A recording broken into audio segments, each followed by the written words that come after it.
And we are live. Welcome everybody back to Sigmar Academy World History 1900 to the present. Today we will be looking at the sinking of the RMS Titanic. So, I brought up our first slide and we have a quick overview. The sinking of the RMS Titanic on her maiden voyage killed roughly 1,500 people, including 3 plutocrats who were to varying degrees opposed to the creation of the Federal Reserve. The complete story of the Titanic is intertwined with political intrigue and high finance. Modern professors conveniently leave out many details surrounding the sinking of the Titanic, which we will examine. And in the early 1910s, subversion was afoot on Wall Street and within both American political parties. Figures like Senator Nelson Aldrich, a Republican from Rhode Island, and Woodrow Wilson would be instrumental in creating the Federal Reserve. Okay, so our lecture begins on Jekyll Island, which is an island just off the coast of Georgia. The full story of the Titanic begins in November of 1910 on Jekyll Island. Today, anyone can vacation on Jekyll Island. However, prior to the year 1947, the island was privately owned. So, the 1910 Jekyll Island meeting. In 1910, several of America's wealthiest bankers and politicians met in secret on Jekyll Island to plan the creation of the Federal Reserve. And for those of you who aren't aware, the Federal Reserve System, which would be signed into law in 1913, introduced a privately owned central banking system to dictate monetary policy within the United States. After 1913, the United States government no longer printed its own currency. Instead, a system of privately owned banks print US dollars on behalf of the government and loan it to the government on interest. This results in a small group of bankers controlling monetary policy and enriching themselves at the expense of the nation, who are saddled with inflation and debt. And I left this out, but obviously they are not in charge of their own monetary policy anymore because the government technically no longer controls it. They've delegated it off to this private Federal Reserve System. So, who runs the Federal Reserve? In addition, the 1913 Federal Reserve Act would include in the legislation that no Federal Reserve Bank stock could be bought or sold on any stock exchange in the world. This meant that the original stockholders of the banks never needed to fear losing their racket. And just a quick explanation, I put a small typo when I said Federal Reserve Bank stock. It's actually a system of banks, it's not one singular bank. So that clarifies that. And moving on. 3 wealthy Jewish banking families owned a disproportionate amount of Federal Reserve Bank stocks. These families were the Rothschild family, the Warburg family, and the Schiff family. So moving on to our next slide. It is not in dispute that this meeting happened. So here I've included the federalreservehistory.org, which is an official website run by the Federal Reserve, and they explain the 1910 Jekyll Island meeting. The reason I included this in the slide is because at the time when the meeting happened in 1910, nobody knew about this meeting. It was a secret underground meeting because the people involved did not want the public to know about it.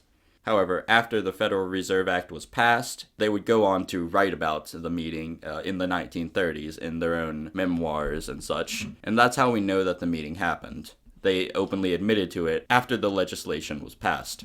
And it's not in dispute that this happened because the Federal Reserve System themselves openly talk about it on their website. So if we move on to the next slide. 6 key men gathered to hammer out details on Jekyll Island. You had Senator Nelson Aldrich, chairman of the National Monetary Commission and a Republican from Rhode Island, Abram Piatt Andrew Jr., who was the Assistant Secretary of the U.S. Treasury Department, Frank Arthur Vanderlip, who was a former Assistant Secretary of the Treasury from 1887 to 1901, and who also happened to be the president of the National City Bank of New York, which is now known as Citibank. You had Henry P. Davison, former president of Liberty National Bank and senior partner at J.P. Morgan and Company. Also, there was Benjamin Strong, an associate of J.P. Morgan, who would become the first head of the Federal Reserve. And finally, we have the most important and most influential person at the table, a man named Paul Warburg, who was a senior partner to the Rothschild banking family and Jacob Schiff. Warburg was the director of Wells Fargo and Company prior to becoming vice chairman of the Federal Reserve once it was created.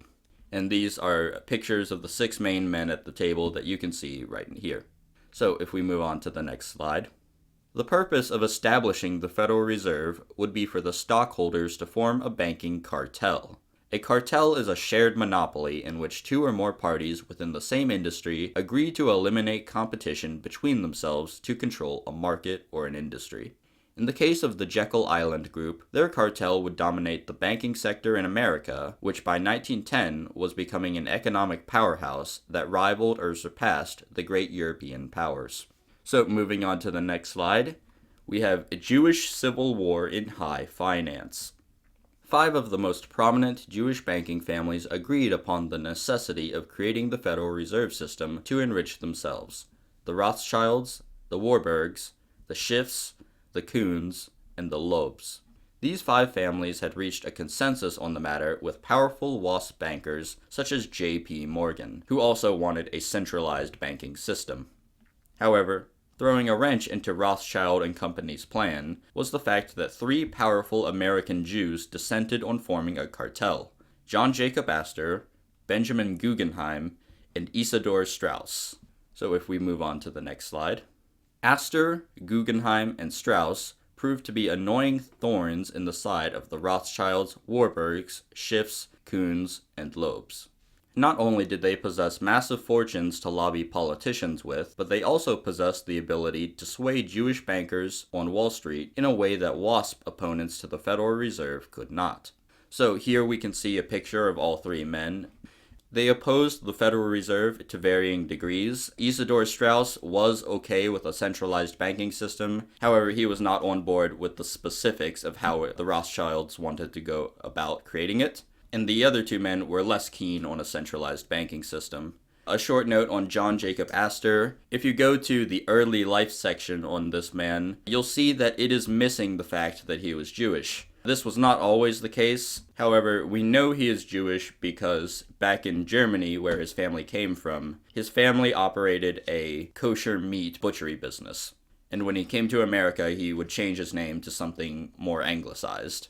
So if you research him, sources will be conflicted as to whether or not he was Jewish, but he was, and the other 2 men were most definitely Jewish, and that is not in dispute.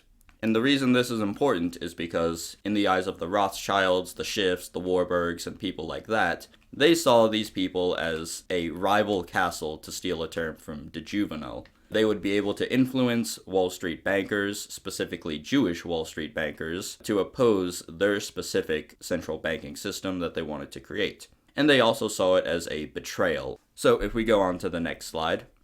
Now we're getting into the Titanic. At the turn of the decade, the largest ocean liners in history, as of 1912, were being constructed: the RMS Titanic and its sister ship, the Olympia.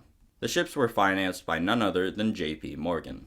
Being present on the maiden voyages of either vessel was a prospect that held prestige in the minds of America's wealthiest individuals, and we will discuss more on that topic in a few slides. So, Morgan, Astor, Guggenheim, and Straus were all booked for Titanic's trip across the Atlantic. The ship's financier, J.P. Morgan, however, would conveniently decide not to go aboard shortly before it departed. So, moving on to the next slide.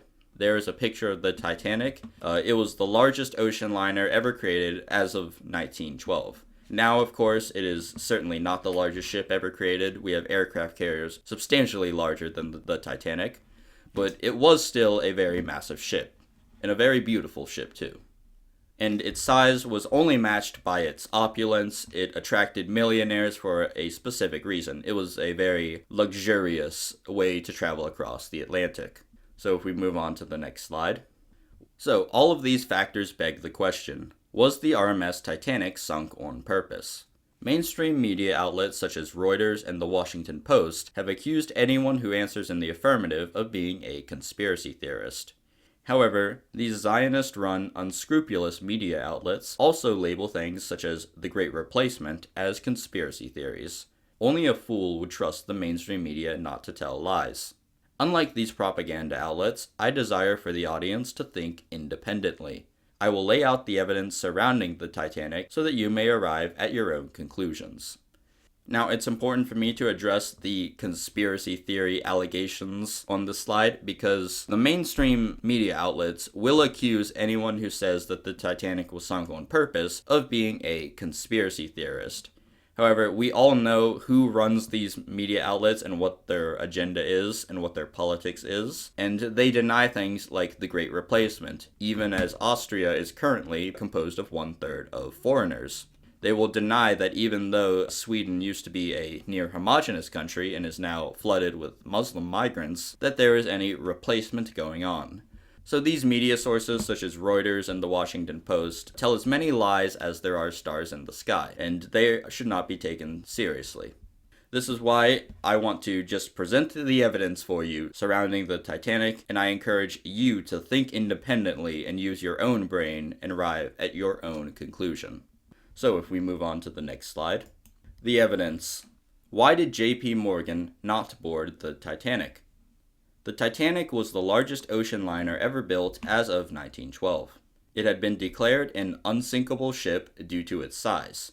Its size was matched only by its opulence, and the ship attracted an unusually high number of millionaires as passengers. Moreover, the prospect of making history by being among the first passengers to travel on the largest ship in history enticed many rich and powerful people to book tickets. And this is just legacy. People wanted to be remembered in the history books as some of the first people to travel on the largest ship ever, at least in their time. The ship's construction was financed by J.P. Morgan. Morgan owned the White Star Line, the company to which the Titanic belonged. And I left this out in this slide, but mentioned it in another. White Star Line is actually owned by a parent company owned by J.P. Morgan called the International Mercantile Marine Co. And that will become important as we go into the subsequent slides. J.P. Morgan had planned on traveling on the Titanic, but before the ship departed, decided not to go aboard. So moving on to the next slide. It is unknown why J.P. Morgan mysteriously decided against boarding his own vessel. To this day, historians disagree over the answer, with the most common explanations including that J.P. Morgan was ill, that J.P. Morgan was in France buying art for his collection, and that J.P. Morgan was in France having an affair with a mistress. These are the approved narratives as to why Morgan did not board his vessel. However, one disproportionately maligned explanation is that Morgan had foreknowledge that the ship would be sunk deliberately. So what evidence is there in favor of this idea? Cui bono is a Latin phrase that means who benefits. Morgan, as well as the Rothschilds, Warburgs, and Schiffs, stood to rid themselves of troublesome political opposition who would be aboard the Titanic. And obviously this point refers to John Astor, Benjamin Guggenheim, and Isidor Straus. Additionally, Morgan stood to personally benefit financially by claiming the insurance money on the vessel.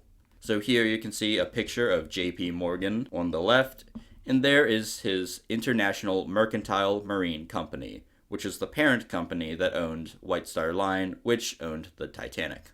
So if we go on to the next slide. Morgan raked in upwards of £1 million sterling in insurance money from the sinking of the Titanic. Here is a document from the time showing all of the signatures from Lloyd's, which was an insurance company, giving money to J.P. Morgan for the sinking of the Titanic. So if we go on to the next slide. The other circumstance that arouses suspicion surrounding the sinking of the Titanic has to do with the SS Californian. So the ship that was responsible for rescuing Titanic survivors was the RMS Carpathia. It was, however, not the first ship to become aware that the Titanic was in danger. Rather, the SS Californian was in proximity to the Titanic on the morning of April 15th, yet did not act. And we have primary sources from crew of the SS Californian as well as passengers on the Titanic who say that the ships could see each other's lights in the distance. So if we follow the money, curiously, the SS Californian and the Titanic were both owned by J.P. Morgan's International Mercantile Marine Co. The RMS Carpathia, on the other hand, was owned by the Cunard Line, a rival company of J.P. Morgan. It is very interesting how, as the Titanic was sinking around midnight and going into until 2 a.m., that this other ship owned by J.P. Morgan conveniently stood there and watched as it happened. And the ship that would rescue the Titanic survivors came from a company that was not owned by J.P. Morgan. So if we go on to the next slide. After the American government and public learned of the Californians' inaction, an inquiry was called to determine why help had not been given. So a timeline of the events is that the Titanic hit the iceberg at 23 hours 40 minutes on April 14th and began signaling for help shortly after midnight.